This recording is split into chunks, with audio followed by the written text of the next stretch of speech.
लोक लेखा समिति में सबसे ज्यादा पूछता है किसमें सदस्यों की संख्या कितनी, कितना है 22, कितना है 22 सदस्य, कितना है ऐसे पूछ लेता है, सबसे ज्यादा यही पूछता है इसका। लोक लेखा समिति के सदस्य कितने हैं 15 जो है लोकसभा से आते हैं, लोकसभा से कितने आते हैं 15, कितने आते हैं, और राज्यसभा से कितने आते हैं, राज्यसभा से कितने आते हैं 7, कितने आते हैं 7 आते हैं।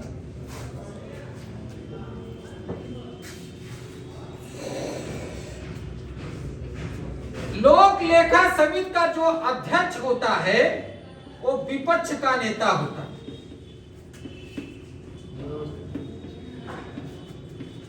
विपक्ष का अध्यक्ष होता है,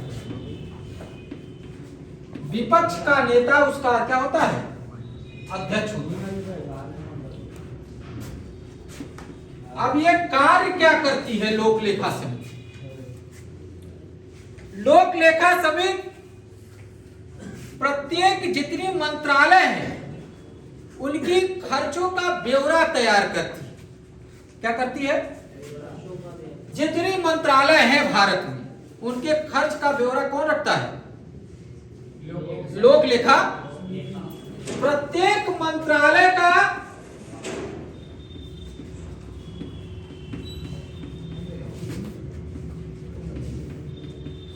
खर्चों का ब्यौरा रखती है।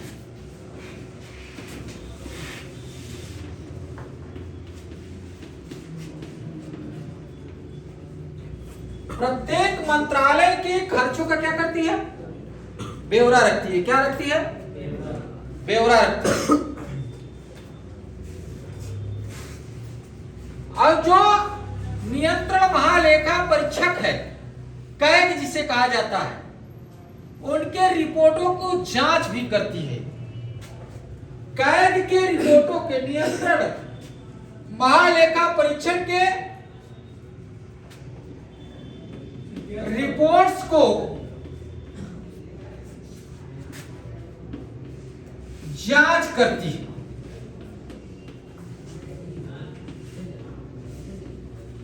जो नियंत्रण और महालेखा परीक्षक होता है, जो रिपोर्ट तैयार करता है, उसका क्या करता है? जांच करती है। पूछ लेगा कि सभी मंत्रालयों के भारत में खर्चों का निगरानी ब्यौरा कौन रखता है? कौन समिति रखती है? लोक लेखा समिति। लोक लेखा समिति में सदस्यों की संख्या कितनी है? ये प्रश्न पूछता बहुत तेज। कितने लोकसभा से सदस्य आते हैं और राज्यसभा से? इसके अध्यक्ष कौन होता है? विपक्ष का। कौन होता है? विपक्ष का होता है। दूसरा जो समिति होती है प्राक्कलन समिति, मिटा दे इसको। दूसरी जो समिति होती है प्राक्कलन समिति।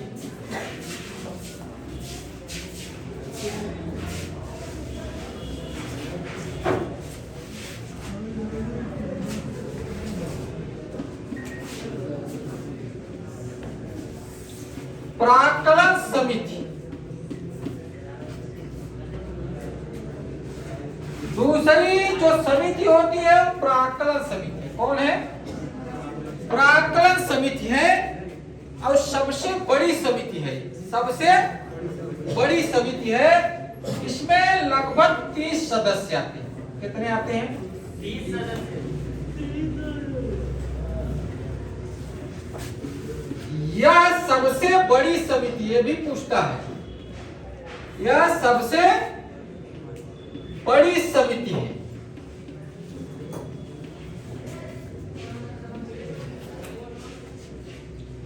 और ये इसके सदस्य लोकसभा से केवल आते हैं, राज्यसभा से इसके जो 300 सदस्य हैं वो कहां से आते हैं? लोकसभा से।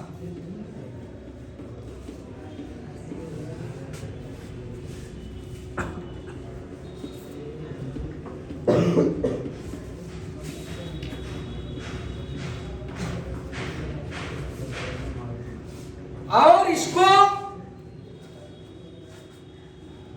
इसी को प्राक्कलन समिति को मितव्ययी समिति भी कहा जाता है।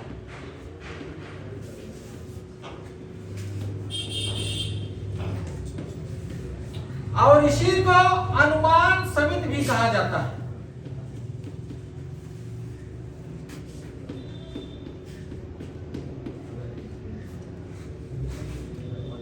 इसी को क्या कहा जाता है? अनुमान समिति या मितव्ययी मतलब कम खर्च करने वाला। मितव्ययी कौन होता है? कम खर्च करने वाली समिति होती है।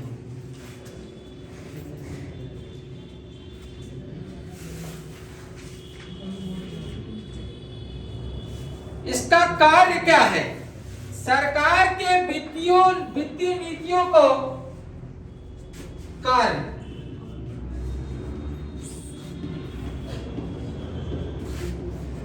सरकार के वित्तीय नीतियों को, जो फाइनेंस पॉलिसी होती है,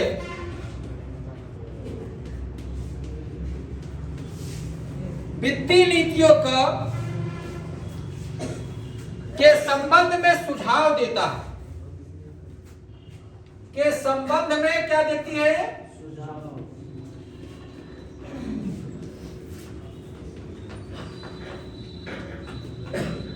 सुझाव देती है।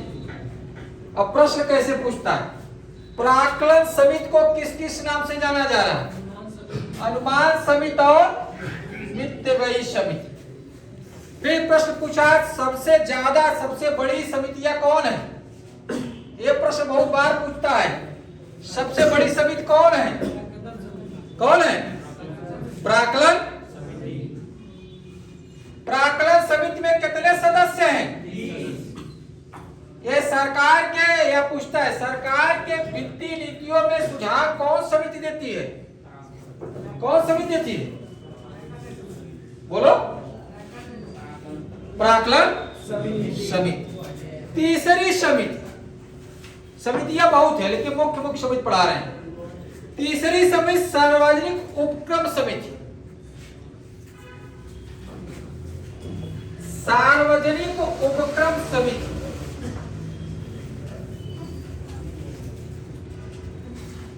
जो तुम सब में आ सकता है। सार्वजनिक उपक्रम समिति।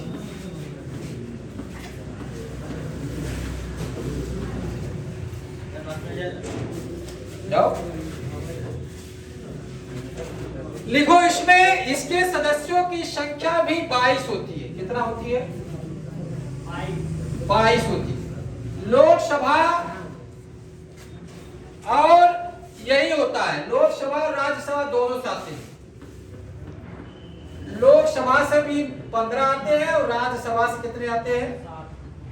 7 आते हैं। कितने आते हैं? 7 आते हैं।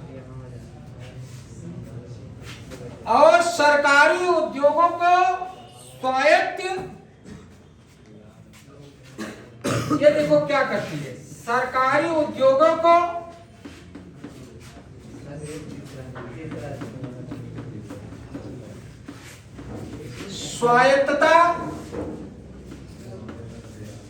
स्वायत्तता और कार्यकुशलता की जांच करती है।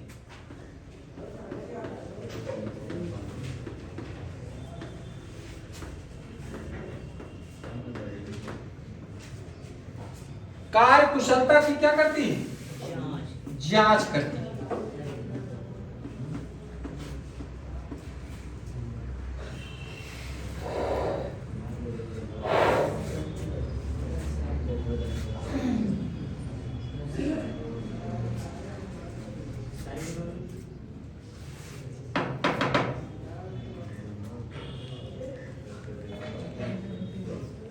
हो गया? एक होता है नियम समिति। डाल लो नियम समिति। नियम समिति में सदस्यों की संख्या 7 होती है। नियम समिति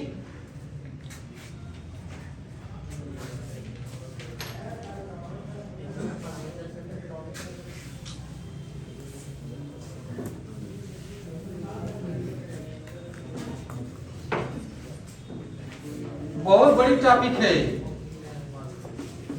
यही। अगर सिमट जाओगे ना उसके बाद राष्ट्रपति उपराष्ट्रपति बहुत आसान हो जाएगा। क्या हो जाएगा?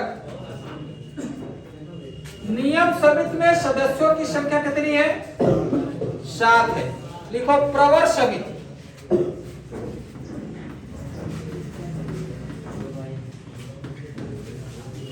प्रवर समिति में सदस्यों की संख्या 60 है। कितना है?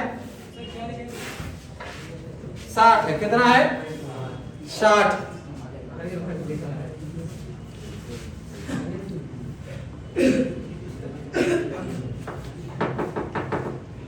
याचिका समिति,